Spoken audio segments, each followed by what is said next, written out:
मोमिनो, तुम पर रोजे फर्ज किए गए हैं जिस तरह तुमसे पहले लोगों पर फर्ज किए गए थे, ताकि तुम परहेजगार बनो। रोजों के दिन गिनती के चंद रोज हैं, तो जो शख्स तुम में से बीमार हो या सफर में हो तो दूसरे दिनों में रोजों का शुमार पूरा कर ले। और जो लोग रोजा रखने की ताकत रखें लेकिन रखें नहीं, वो रोजे के बदले मोहताज को खाना खिला दें। और जो कोई अपनी मर्जी से ज्यादा नेकी करे तो उसके हक में ज्यादा अच्छा है। और अगर समझो तो रोजा रखना ही तुम्हारे हक में बेहतर है। रोजों का महीना रमजान का महीना है, जिसमें कुरान अव्वल नाजिल हुआ, जो लोगों का रहनुमा है और जिसमें हिदायत की खुली निशानियां हैं और जो हक व बातिल को अलग अलग करने वाला है। तो जो कोई तुम में से इस महीने में मौजूद हो, चाहिए कि पूरे महीने के रोजे रखे, और जो बीमार हो या सफर में हो तो दूसरे दिनों में रोजे रखकर उनका शुमार पूरा कर ले। अल्लाह तुम्हारे हक में आसानी चाहता है और सख्ती नहीं चाहता।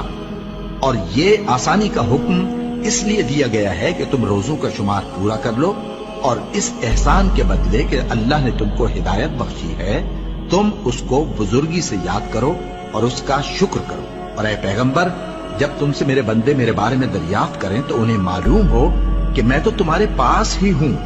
जब कोई पुकारने वाला मुझे पुकारता है तो मैं उसकी दुआ कबूल करता हूं। तो उनको चाहिए कि मेरे हुक्मों को माने और मुझ पर ईमान रखें, ताकि नेक रास्ता पाएं। रोजों की रातों में तुम्हारे लिए अपनी औरतों के पास जाना जायज कर दिया गया है। वो तुम्हारी पोशाक हैं और तुम उनकी पोशाक हो। अल्लाह को मालूम है कि तुम उनके पास जाने से अपने हक में खयानत करते थे, सो उसने तुम पर मेहरबानी की और तुम्हारी हरकत से दरगुजर फरमाई। तो अब तुमको इख्तियार है कि उनसे मुबाशरत करो।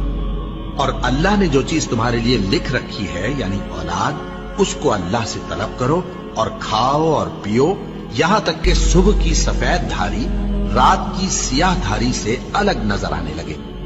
फिर रोजा रखकर रात तक पूरा करो। और जब तुम मस्जिदों में एतकाफ बैठते हो तो उनसे मुबाशरत न करो। ये अल्लाह की हदें हैं, इनके पास न जाना। इसी तरह अल्लाह अपनी आयतें लोगों के समझाने के लिए खोल खोल कर बयान फरमाता है, ताकि वो परहेजगार बने।